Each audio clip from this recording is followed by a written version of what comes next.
Good morning. How's your confidence today? I've been exploring the idea of getting professional photos done. Have you ever thought about doing that, even for just your family, your friends? Have you done a family photo? Well, things have changed. They're nothing like you've done in the past. Photos happen on site, they happen on the beach, they happen in the most amazing locations right around your neighborhood if you have the right photographer. Hey, welcome to A Bit of Insight with Lisa Mosbey. Today's guest isn't just a photographer, she's a confidence creator with nearly 20 years of experience and 16 years running her own successful studio. She's built a thriving business across Minnesota, Iowa, Florida, and Colorado. That's why we call her the traveling photographer. She specializes in business headshots, personal branding, and high school senior portraits, and she's known for making even the most camera shy clients feel confident and photogenic. With her warm, guiding style, she helps clients feel at ease, bringing out their most authentic, photogenic selves. She's passionate about creating images that showcase the best version of you, authentic, powerful, and unforgettable. And I know that's what I'm looking for. When she's not capturing stunning photos, she's traveling, connecting with other entrepreneurs, and empowering people to see their own beauty. Also, what I love to do is my lifestyle is traveling. So we connected on so many different levels. Please help me welcome Kristina Marshall. Thank you so much, Kristina, for being here with me today. Thank you. I'm excited to My be pleasure. here. My pleasure. Yeah, and you'll notice that she's in a hotel room because, of course, she's on location. We are both in Florida. I'm here in an Airbnb. She's in a hotel, but we're across the state from each other. Otherwise, we could have gotten in the same space and maybe done this together. But I want to kind of kick this off and start off with how you were able to take your passion for what you see through the lens, your passion for photography and style, and what happens when we take a picture. Take that passion and connect it to moving around the country. Most photographers work in their backyard, stay home, they're in their community. This is very unique. I've never met anybody else who does what you do. How did you get started? How did this all happen for you? Yeah, absolutely. So I started my company 17 years ago up in Minnesota. And through it's kind of like through my fiance's travel through his business or through his work. We went to different locations. So I was in Minnesota for about 3 years. We moved to Iowa for a year. Then he had a really great job opportunity out in Denver, and we were out there for about 5 years. And then about 8 years ago, we moved back to Minnesota. And so as I was going around, I just kept restarting my business in the different states. And then a couple years ago, I got Raynaud's syndrome. So that's where like you have like nerve and circulatory issues with like your hands and your feet. And it's triggered by cold. And so being in Minnesota and trying to do shoots from, like December through April is not Yeah. ideal for my Yeah. hands. And so then I'm like, well, most things up here in Minnesota are a little on the slow side. So we love Florida. We've come down here for vacations and such. And so we're like, well, what if we look at, being snowbirds or maybe moving down here or whatever. Mhm. And so about 3 years ago, I started coming down here and building my business in Sarasota, Bradenton to get out of the cold. And then it kind of just morphed into I'm here about every 4 to 6 weeks. So yeah, the traveling stuff just kind of came as we were moving around to different places. And then I always kept my clients where I was. And I've got really fantastic clients that do great word of mouth marketing for me. And so like I haven't lived in Denver for 5 years and I still have people who are calling me for photo sessions because they're like, oh yeah, I heard from so and so that you're the best and whatever. And so it's been great. I love it. Never a dull moment. That's amazing. I did not know that. That kind of didn't come up for us about the hands and feet. My Yeah. sister has that. And Yeah. her and her husband actually bought a house here in Florida. So she's here during the winter months for about Mhm. 5 months or so. And then they still have their place up in Minnesota, up at Mille Lacs. They switched from a regular house to a cabin house up on the lake. But Oh yeah. wow, I didn't know that we kind of, I'm familiar with that, but thank you for Yeah. sharing that. You Yeah, know, because that was actually the really big catalyst because it yeah. it kind of popped out of nowhere. I do think what happened was I was photographing a senior in the snow many years ago. And I remember getting my hands super, super cold because when I photograph, I'm just kind of like in my element. I'm not really paying attention to like my body and everything else around me. Yeah. I'm focused on my client and getting the great images. I got done with the session. I walked inside. I'm like, I can't feel my fingers, and that doesn't feel so great. But it didn't really raise up until about 2019. So right before the pandemic. And I remember my hands started swelling around November, and they just kept getting worse and it kept spreading further down my fingers. And they were that way all the way until May. So, and that was like, it was painful. They hurt, Yeah. they burned. And I'm like, okay, something has got to change. Yeah, and yeah, I know that she's been through the ringer and you use your hands. Like everything is Yes, about little fine details and screwing things on the end, yes, and it just affects your day-to-day life. So you don't experience that when you're in the warmer weathers, or no. not as much. Yeah, and so like I can't even Okay. like up at north, I can't even wear gloves when I shoot, especially on my right Right. hand because that's where like all of my triggers and things are. And so I need to be able to feel my buttons. Dexterity. Sure. Yeah, and the Yeah. dexterity. And ironically enough, so I've since 2019 and figuring out what I have and how I can control it, I wear gloves a lot of the times, especially like if it's 30 degrees outside, I just put the gloves on. Yeah. And then a couple weeks ago when I was down here in Florida in February, right before I came down, I could start feeling it. Like I could feel like a little bit of, I think I had some arthritis going on, all that kind of stuff. So I could feel it when I was up in Minnesota. And then when I got down here, it kind of all just went away. So Wow. yeah, I think it's the mix of just the warmth and the humidity down here. Um, so it's working. Interesting. Yeah. Yeah. Sorry, folks. That was just a sidetrack. Yep. So, what limitations do you people have that are watching this? What I really want to talk about is I know passion, the photography was such a passion for you, and just that creative element that you have, the gift for what you see when you're able to capture photos. I've looked at some of your work, and it really is extraordinary. I mean, when people say you are the best, they're not lying. They're telling the truth. And I've really noticed that when I was kind of skimming through and looking at a lot of the different things that you've done. But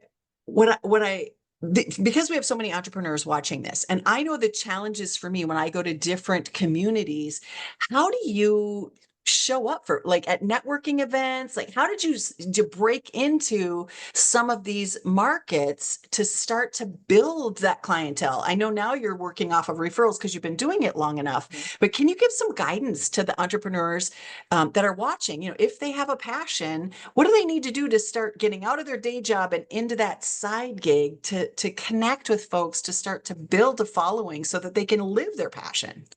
Absolutely. And I've kind of learned this. So since I've moved my company so many different places, the Florida one here, this is the first time that I've built my business out of nothing before moving here. So I think this is a really great question. Because when I started coming down here to Florida, I didn't know anybody. I didn't have any contacts. Well, I take that back. I did have a couple people from Stillwater have moved down here to Sarasota, and they kind of started getting me plugged in. But that after that first trip, I go to every networking thing I could possibly find. I just recently joined like the Sarasota Chamber, the Manatee Chamber, and getting my name out that way. But a lot of it is just I'll go online and if some of the networking events that I'm in now were a referral, like someone plugged me into them and said, hey, go check this out. But some of them I just go online and I look at like meetup.com, Eventbrite, look at the chamber websites. There's all kinds, especially down here in Florida, there's all kinds of like women networking events if you're a female and you're looking to get plugged in that way. But just go online and look for networking events. Some of them are free, some of them have a charge, and then just start showing up. And I got a client recently off of just showing up to one event, so, and I had been there and I talked to somebody else. And so they kind of vouched for me. They're like, oh yeah, she's this, this is what she's done. But it's just, you never know who you're going to meet and where you're going to meet them. And so it's putting yourself out there and just, it's scary if you don't know anybody to walk into a room of complete strangers and start up conversations, but it can do a lot of magic for you. Yeah. What do you show up with? Do you show up with your camera? Do you show up with business cards, a QR Mm, code to introduce yourself? How do you transition from, hey, yeah. Let me grab something real quick. I totally forgot to grab this. yeah, yeah. This is an interesting concept, you guys, where you can do this in your own town. You can get out in your own community. You don't have to be a traveling person starting up. But what networking are you currently doing? Have you been on Meetup? Have you been on Eventbrite? Have you looked for social things that you can participate in? Everybody that I know here, I found through the national parks because they do plant walks, they do birding. I show up at those things. I've met people that way, and then also through Meetup. I have connected with a group of women who go visit a new city in Florida every single month. So since I've been down here the last 4 years, every month I go see a new city and it exposes me to what's available. So you can do this personally and professionally. Get out in your world. Yeah. What did you get for us? Okay. So I always take business cards. Yeah. But this is one of the new things I've started doing is because everyone, all photographers are different and we all shoot differently and we all have different offerings. So I Yeah. made these little accordion cards that kind of Wow. show some of my work. So like it's got a senior, headshots, family, and then in the back, I've got another Oh, nice. senior, a puppy dog, another branding photo, and then of course Yeah. me and my contact information. But so I'll take Beautiful. these, and I'll hand this to some. So a lot of times I'll hand these out instead of my business cards because it still Yeah. has my contact info on the back, but it's more of a statement piece. It's a So profile, like you're yeah, giving somebody yeah, like artists and things they have that, what do they call that when they carry all their images and portfolio. portfolio, not a Yeah. profile. I knew it when it came out of my mouth, that wasn't right. But yeah, it gives you that portfolio feel and they really get a sense of it. Yeah. So if you're not in photography, there's Hmm. probably something that you could create that you Hmm. could carry with if it's a Yeah. coaching thing, like give people a little fold out of how to come up with your mission statement, or what is your why, how do you figure that Hmm. out, like have some questions on there, a picture of you. There's all kinds of different pieces that you can share with folks. And I suppose you don't give it to everybody because it's very expensive. Right. It's like when we've moved along and they're a potential client, they meet your criteria, they fit Yeah. into what it is that you're looking for.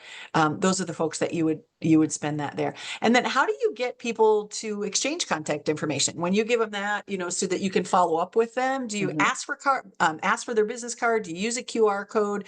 Tell us more about that networking Yeah. experience, how to convert folks from hello to let's do business together.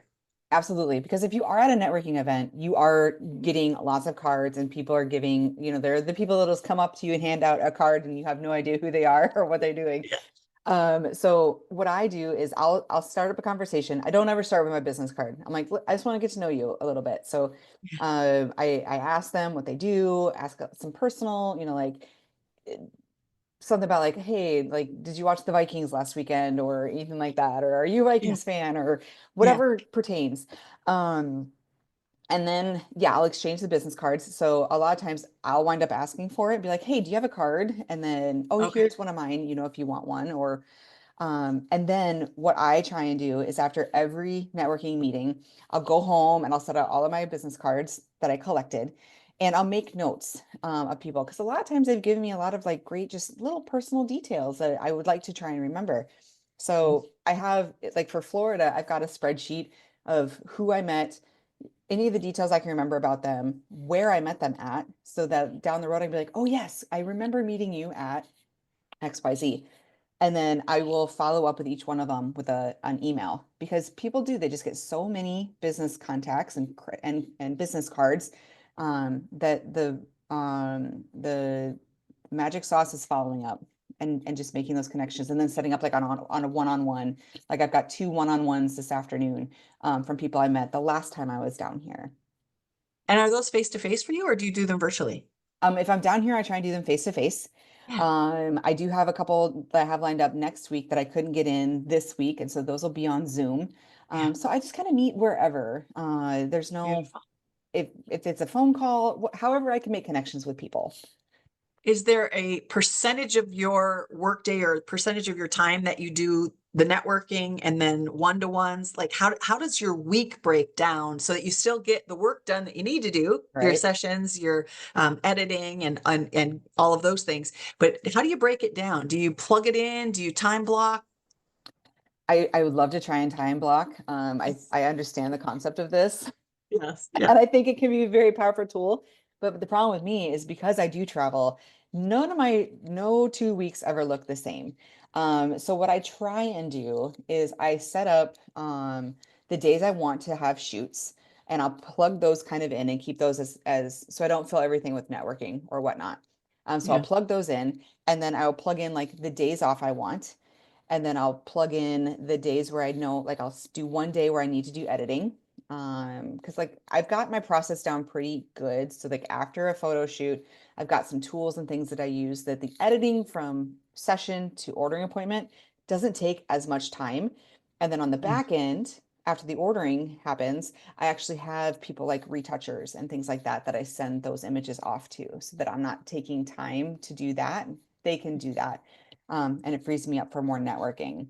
So I try and plug in those big pieces first, put the big pieces in, um, and then fill in networking around it.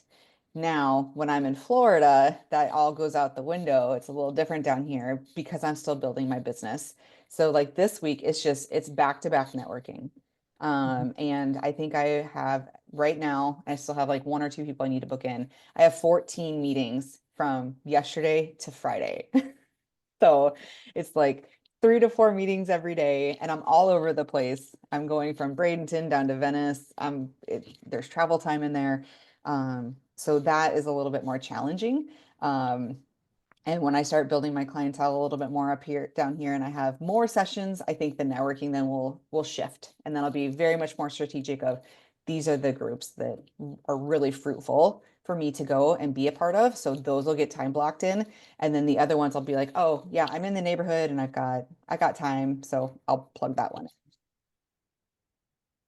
Too, because more of your business will come off referrals as you in. get more clients, and we can only facilitate, we can only handle so many clients. Yeah, there's Yes.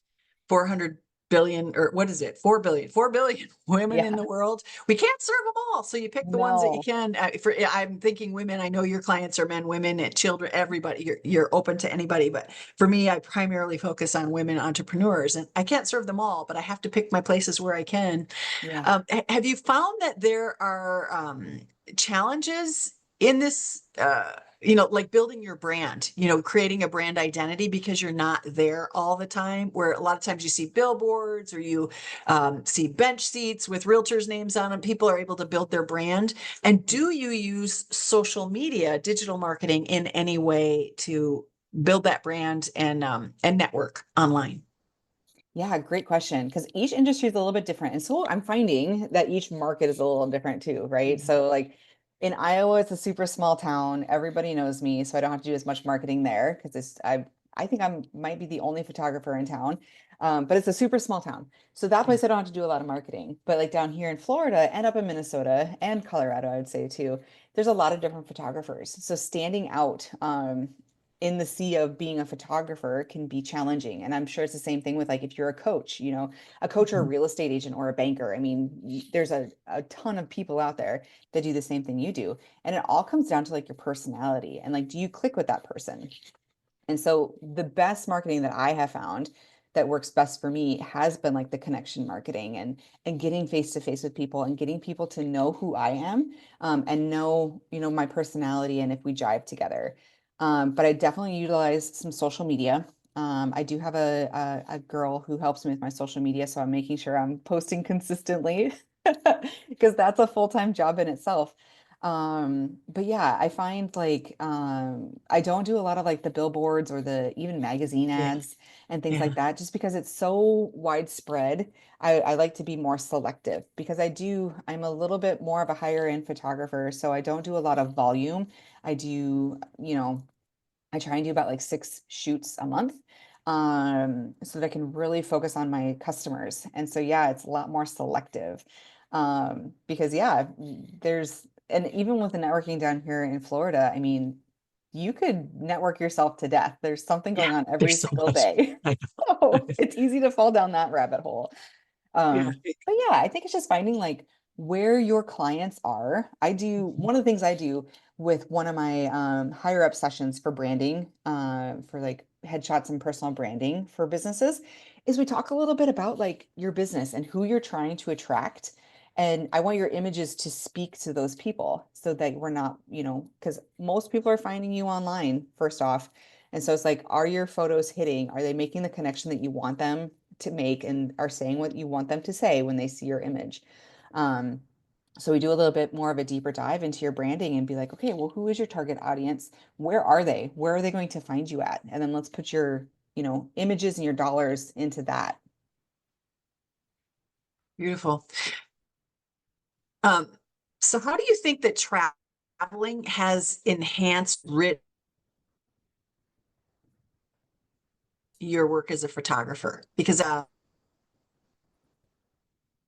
don't know if I have an unstable internet connection or if you do. I lost you. the question is or enriched your experience as a photographer? Yeah. So I think like the travel side of things has really enriched me because I'm constantly putting myself in different scenarios, different lighting, different locations. And so I feel like it can be very creative. If I was stuck, I'm not the photographer that could be stuck in our studio all day. So I have two studios. I have one in Iowa and one in Minnesota. And 90% of my photo shoots are done outdoors. And so I don't shoot in the studio a whole lot, but I do have the option to. Um, but yeah, I love traveling because it puts me in different spots. I can go explore. I'm being connected with different businesses and different people. So I feel like it hasn't let me get stagnant, I guess, is a good way to put it. Yeah. And I think other businesses do that too. We do get into a rut when we're in our comfort zone. It sometimes can be a rut. It doesn't allow space for expansion. Mhm. But yet many businesses, there's a logistics aspect of business. And we talked about this a little bit beforehand. We were talking about miles and playing the games with the credit cards and the hotels and all of those things. So if you're somebody who loves traveling, can you shed some light on, what are your thoughts about logistics for somebody who wants to integrate travel with what it is that they're doing? Maybe they want to snowbird, or maybe they want to get out of town during the summer months. What are some thoughts on that? What are the games that they should play? Absolutely. Yeah, because travel part of it, because I've had mentors that have said, this shouldn't work on paper. And I'm like, it probably doesn't. Like if you looked at the dollars and cents, I'm sure that there's ways you could be like, you're ridiculous. Just stay in one place. Stop Yeah, spending all yeah. this money. But yeah, it's a couple things that I have learned is signing up for all the rewards.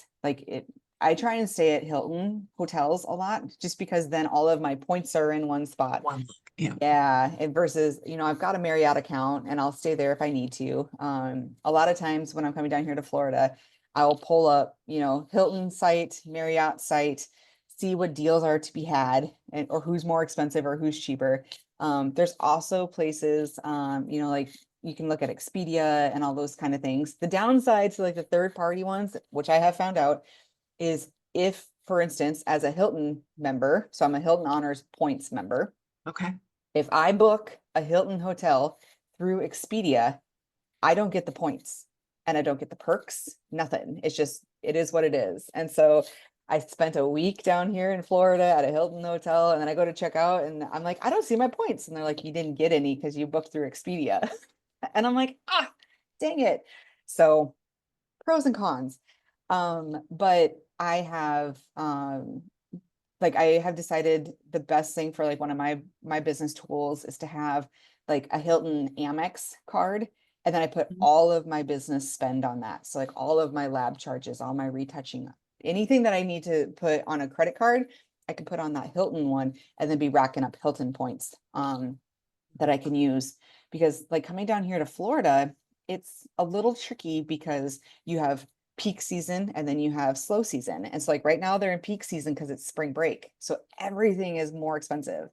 It's like my hotels are more expensive. My airline is more expensive. And so having those points to be able to spend during peak season helps. Or if I want to go on vacation, I've got those that I don't have to spend my own money for. Um, but yeah, it's things like having like the Delta Sky Miles credit card so I can get my bags for free. Um, so it's just little things like that they may seem minute, but if you're traveling enough, they do add up a lot. And it takes the stress off your body, having the Yes. lounges and having, food Yes. available to you, a place to rest. Cause sometimes you can, and it's quiet and you have workspace when you're in the Yeah. lounges. So now you're not just sitting and waiting for a flight for an hour or two. You're Yeah. actually taking an hour and two and billing it for a client when you're Yeah. doing a variety of work. And that could apply to any business, turning that downtime into focused work time is Yeah. Because, easier, makes and it like, better. no two airports are the same, right? So like some Mhm. are really great. And if you're not in a lounge, some are really great and they have desks and they have outlets, Yeah. outlets is the whole thing. I can't remember what airport I was in, but it was somewhere and like all the seats had outlets, but none of them worked because the seats weren't plugged in. So they're powered seats to be able to charge your stuff, but none of them are plugged in. And so it's like trying to find an outlet that actually worked was crazy. Yeah.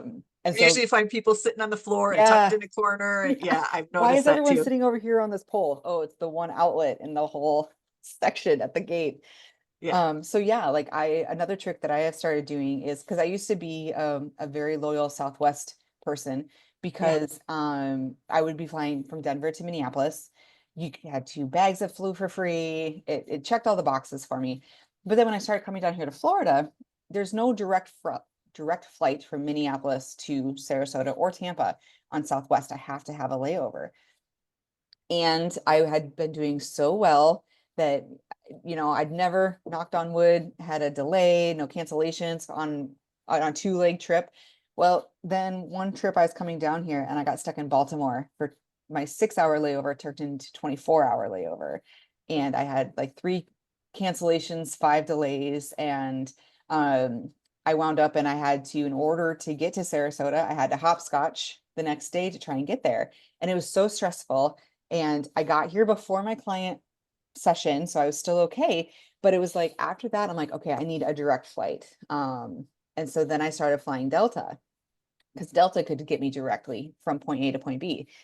And then Delta's got Wi-Fi. So now instead of having a 3 hour, plane ride where I can't do anything, I'm sitting there like writing emails and getting work done. So now I've just added 3 hours to my day that I can get stuff done. So it helps justify some of the travel.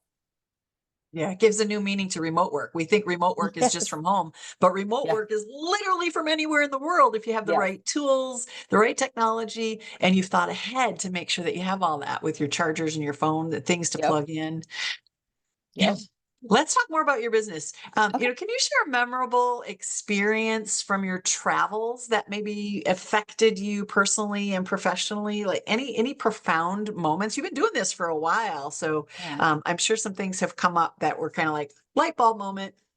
Well, I think one of the, since we're talking about the travel side of things, like Yeah, getting stuck in Baltimore for the 24 hours was a big aha moment of, one thing about travel is like, do you have enough buffer time around when you need to be there and when you're going to get there and taking into consideration. And so I think that really taught me how to be more of a proactive thinker on, okay, what could go wrong? How am I going to fix it? yeah, That kind of a thing. But then like from the photography side of stuff, I don't have like a particular session that really has stood out as an aha moment, but I feel like there's so many things that I have learned from a lot of my clients that I've just kind of evolved over the years. So like when I first started photography, I wasn't ever going to be a business owner. I would just want to take pretty pictures. I'm going to work for another studio. It'll be fine.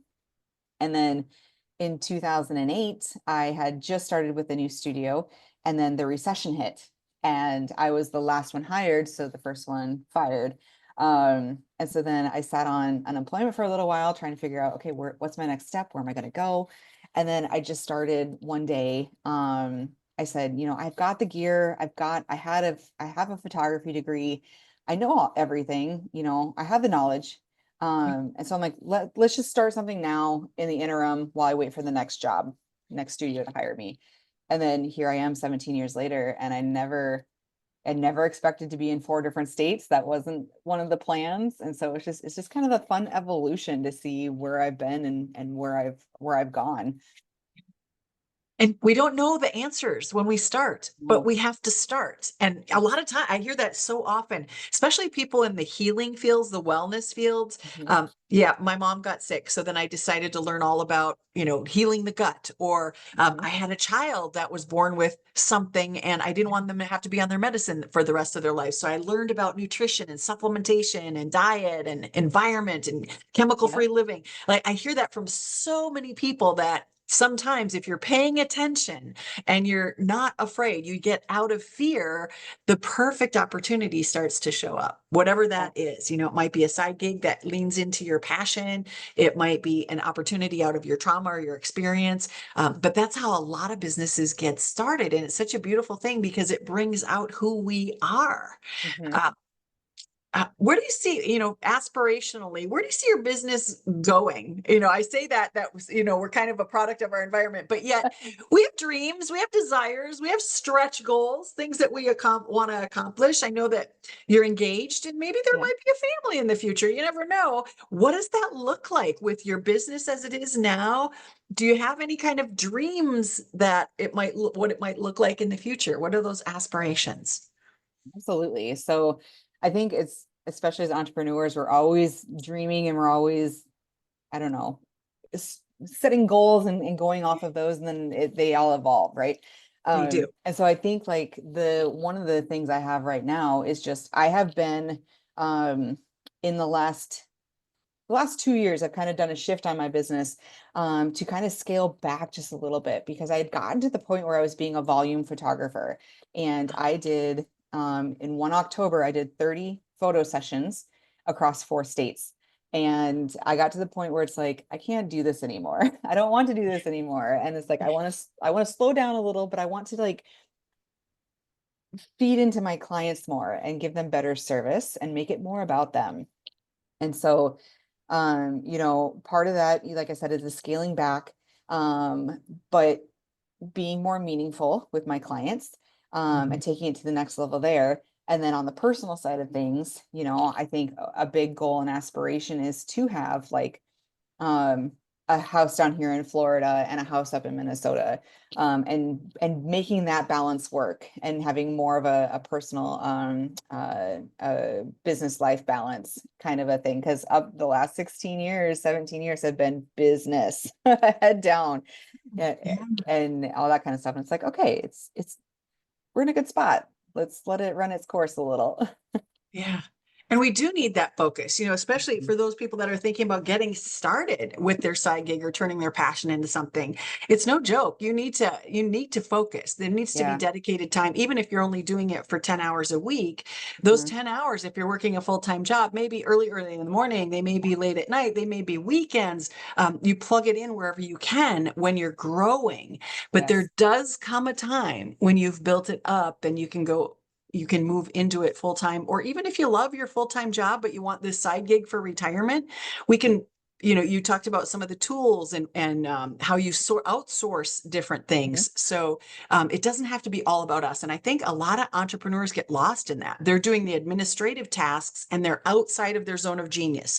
You Mhm. have two zones of genius from my perspective here, maybe a few more, but the ones that primarily is your ability to network and meet people wherever you are and convert them from just somebody I met to somebody who wants to do business with me is out of this world extraordinary. And then your gift itself, the photography and spending time Mhm. one to one with a client and being behind the lens as many hours a week as you want to, as many that your body will allow you to do. Right. Um, Getting into those two zones of genius and outsourcing almost everything else, like get somebody to do the accounting, get somebody to do the processing, get Yeah. somebody to do the administrative work, allows you to not be totally tied to your business, right? Yeah. And it's a total learning curve. So for anyone out there who is an entrepreneur and is like, I just can't, I don't know how to let go, totally get it. Because I Yeah. did everything myself for so long. And it wasn't until when the kind of the first tipping point was when I moved back to Minnesota and all the states. So since I'm registered in 4 different states, I pay sales tax in 4 different states, and each state is different. And it got to be an accounting and tax nightmare. It would take me hours to pay my sales tax because I'm like, did I run the right reports? Are these the right numbers? How do I log into the system? Like all those things I do like once a quarter. And so when I moved back to Minnesota, I'm like, this is ridiculous. Let's just have my bookkeeper. She's great. She can pay this. She knows what she's doing. She's competent. Let her take that wheel. And then it started, like outsourcing the retouching has only been something I've done in the last 2 years because I had it in my head. I'm like, nope, I have to do it. Like no one else can do it like me.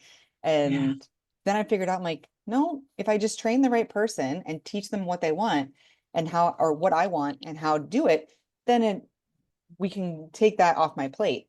But it was so hard because it's like, no, I know how to do it. I can do it. It's fine. I don't need sleep. It's fine. I can work 24 hours. It's fine. Yeah, and another subject we were talking about at the beginning is, as we get older, we don't want to be up 24 hours. We don't No. want to do some of these things. And I think for me, a rising tide raises all boats. Like as a female business coach, where I support women in the wellness field primarily, I want to do it with folks. I'm branching out and doing more travel, and I want to do wellness travel and take 6 to 12 people with me.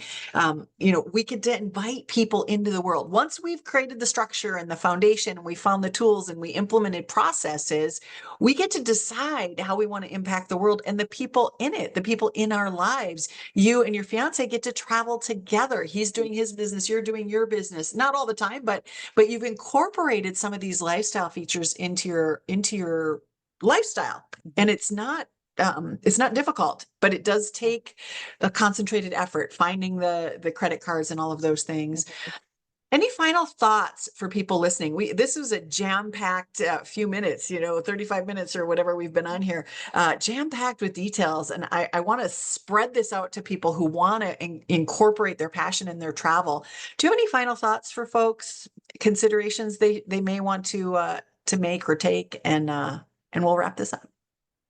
I think it's just, if it's something that you think you want to do, try it. It doesn't mean you have to fully go into it. Cause like even like with me, with the traveling side of things, it was just I lived in Denver and I needed to come back to Iowa. And I saw my family while I photographed my clients and all that kind of stuff. And then it wasn't really until we moved to Minnesota after Colorado that I'm like, oh, like my Colorado clients are kind of the same way. They still want me to come out there. And so it was kind of like this evolution. Like I never intended, it was never a business plan Yeah. to be the Yeah. traveling photographer. And it was scary at first, like especially coming down here to Florida, because it's like I knew I had to get on multiple airplanes and the logistics. Like Florida's crazy too, because you have so many different airports you can fly into. So you have a lot of different options and a lot of moving parts. Um, and it was just over time, like the first couple times I would fly, come down here to Florida, especially, I would get anxious because I'm like, I'm going to be here for a week. Did I bring everything? Do I, where am I going? Which airport am I flying into? Which rental car company am I using? Um, and so it was a little overwhelming, but then the more you do it and the more you just start rolling with the punches. And so like if your flight is delayed, it's not that big of a deal. You know how to handle it. But the first time it's a little nerve-wracking. But my biggest thing is just, if you ever get into a situation where you're unsure of stuff, just stop and take a breath and everything usually is going to be fine. But Yeah. it's just kind of rolling with it. And as entrepreneurs, that's one of the things that we kind of do, right? Like we never know from day to day what we're doing. And we're all kind of about taking a little bit of a risk because otherwise you wouldn't be an entrepreneur. It's not the safest of all.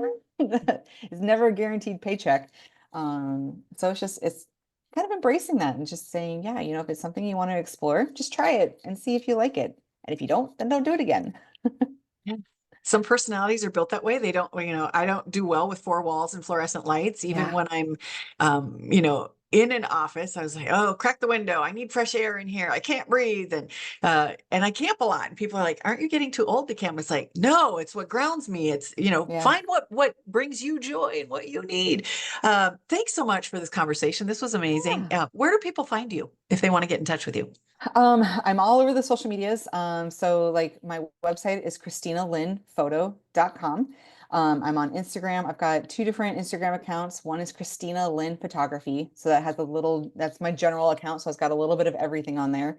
And then I have one that's Kristina Lynn um, hyphen seniors, and that one's just for high school seniors. But same thing for Facebook. I'm on LinkedIn, all that good stuff. So if you go to Beautiful. my And website, my socials are on there somewhere. yes, on the website. And what was the website name again? KristinaLynnPhoto.com. Beautiful. And all of that information will be in the show notes. If you didn't capture that, you can go over to YouTube and grab it from my YouTube channel. So check out the show notes. And again, if you can't find it, just reach out. I'm happy to direct message you and direct connect you if you want to get in touch with Kristina.